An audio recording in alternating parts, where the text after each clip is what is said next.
Cuando pensamos en la reina Isabel la Católica, a todos nos viene a la cabeza la toma de Granada o la conquista de América, pero hay mucho más detrás de esta figura.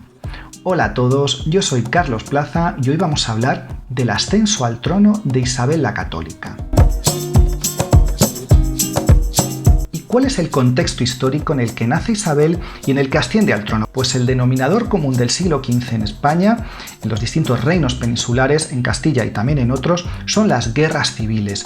Hay una pugna entre el partido monárquico y el partido así llamado aristocrático, entre los nobles que quieren acrecentar su poder y la monarquía que busca un estado centralizado y fuerte en la línea con otros estados europeos. Es por tanto una época fundamental en la historia de España, pues en este siglo XV, con este afianzamiento de las monarquías, se están poniendo las bases del Estado moderno en España. Y en este afianzamiento nuestra protagonista tendrá un papel no destacado, fundamental.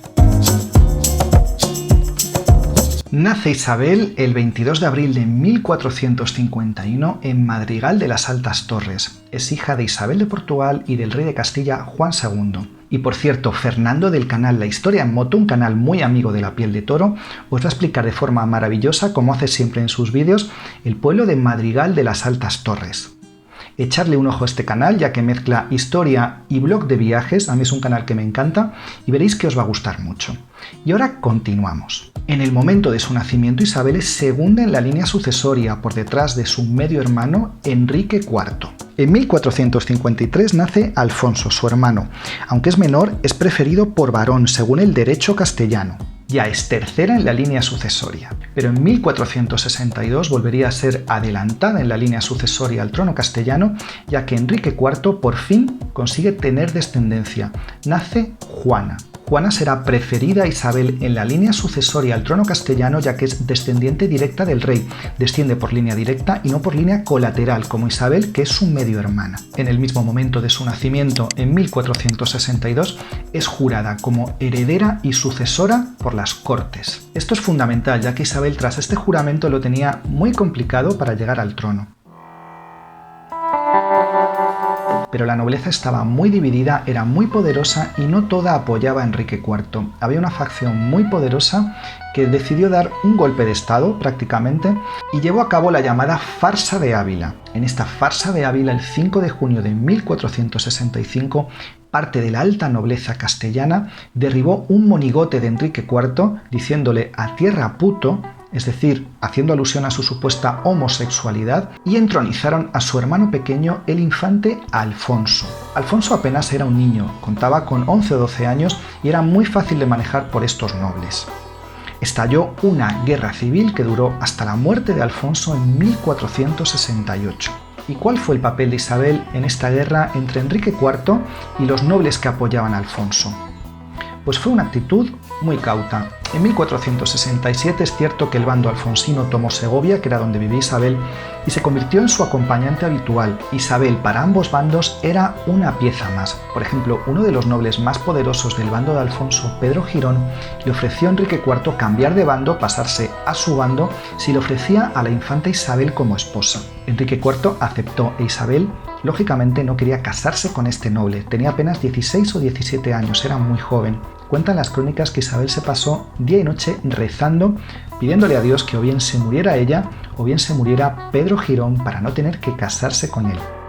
Unos pocos días más tarde, Pedro Girón moría. Aunque Isabel en ese momento no lo sabía, de haberse llevado a cabo ese matrimonio con Pedro Girón, el destino de España hubiera sido muy diferente. Y finalmente, el 5 de julio de 1468 termina este conflicto entre Enrique y Alfonso cuando el infante Alfonso muere.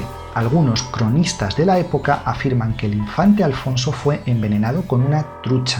Sin embargo, autoridades como Luis Suárez, uno de los mayores expertos en Isabel la Católica, no cree esta versión y cree que murió de enfermedad. Efectivamente, en aquellos tiempos había una epidemia de peste que estaba diezmando la meseta castellana. Y por cierto, la obra de Isabel la Católica de Luis Suárez es la principal fuente que he usado para hacer este vídeo.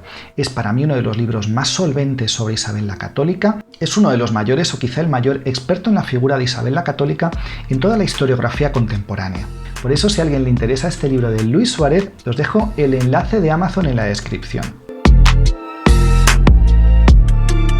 Y es aquí cuando muere el infante Alfonso, cuando Isabel comienza a ver como una posibilidad real el convertirse en reina de Castilla. Y comienza a jugar sus cartas con bastante habilidad y con bastante prudencia. En vez de proclamarse reina directamente, llega a un acuerdo con su hermano Enrique IV. Él sería el rey de Castilla, pero ella se convertiría en heredera y sucesora al trono, por delante de su hija Juana. No olvidemos que Isabel estaba por detrás de Juana en la línea sucesoria. Los partidarios de Isabel no arguían tanto que era hija de Beltrán de la Cueva, puesto que aquello parecía que era una calumnia, una insidia, sino un argumento jurídico de mucho más peso. Decían que el primer matrimonio de Enrique con Blanca de Navarra, que acabó en divorcio por no tener descendencia y por no haber sido consumado, la disolución no era válida, seguía subsistiendo.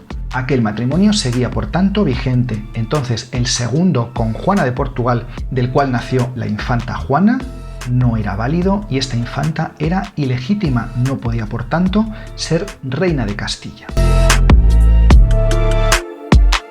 Pues bien, este acuerdo entre Enrique IV e Isabel se plasmaría en el famoso Acuerdo de los Toros de Guisando. Se firmó el 19 de septiembre de 1468 y en este pacto se proclamaba que Isabel era, como digo, heredera y sucesora al trono de Castilla, por encima de Juana, hija de Enrique.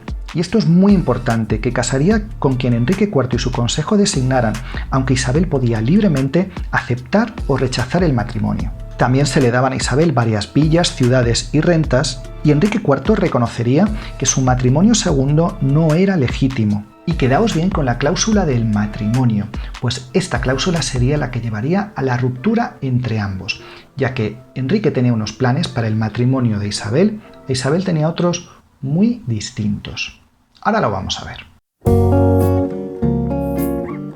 Isabel tenía varios pretendientes, pero los dos más importantes eran Alfonso V de Portugal, un señor ya entrado en años, y Fernando, príncipe de Aragón y rey de Sicilia. Ambas opciones, la portuguesa o la aragonesa, no respondían solamente lógicamente a las preferencias de Isabel, sino a los distintos proyectos de los partidarios de unos o de otros. Isabel se decidió por Fernando de Aragón a principios de 1469, en marzo se firmaron las capitulaciones matrimoniales y el matrimonio se celebró el 18 de octubre en Valladolid de 1469 y se consumó ese mismo día para que no pudiera ser anulado. Pero había un problema y no era pequeño, era que Isabel y Fernando eran parientes y el Papa, que era quien podía dispensar dando una bula papal, estaba de parte de Enrique IV.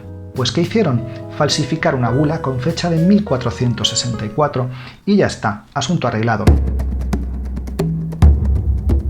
Y esto, imaginaos, a Enrique no le gustó un pelo, este campanazo de Isabel, que se lo comunicó a posteriori. Por tanto, había un conflicto en ciernes. El 26 de octubre de 1470, Enrique IV deshacía lo dicho en el Acuerdo de los Toros de Guisando y en Val de Lozoya proclamaba a Juana como su hija y legítima heredera. Por tanto, las cosas a Isabel y Fernando, ya casados, se les ponían muy cuesta arriba, ya que una parte de la nobleza castellana apoyaba a Enrique y a Juana como heredera. Sin embargo, aquí Isabel y Fernando tuvieron un golpe de suerte. Poco tiempo después moría Julio II, el Papa, y se convertía en el nuevo Papa Sixto IV.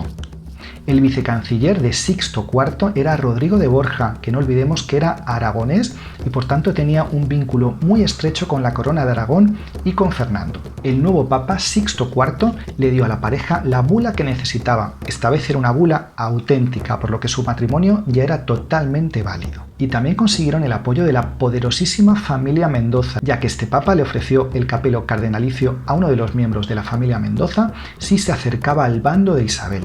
Pero Enrique IV moriría el 11 de diciembre de 1474 en Madrid. Aquí hay una teoría muy interesante y es que Isabel fue la que mandó envenenar a Enrique IV. Esta teoría se apoya en documentos de la época que así lo afirman. El propio doctor Gregorio Marañón decía que la enfermedad de Enrique IV era totalmente compatible con los síntomas de envenenamiento por arsénico. Sin embargo, de nuevo, Luis Suárez y otros muchos historiadores niegan esta teoría y no la ven probable. Isabel es por fin proclamada reina el 13 de diciembre de 1474. Pero aquí no acabarían los problemas de Isabel. Estalló una guerra civil que duraría 5 años entre sus partidarios y los de Enrique IV, que ahora apoyaban a su hija Juana. Esta guerra civil fue ganada por Isabel con la importante ayuda de las tropas aragonesas y la paz se firmó en Alcasovas en 1479. Isabel ya había conseguido afianzarse en el trono castellano, iniciando una de las épocas más brillantes de la historia de España. Espero que te haya gustado el vídeo. Compártelo, dale un like y déjame en comentarios qué te ha parecido. Yo por el momento me despido. Hasta luego.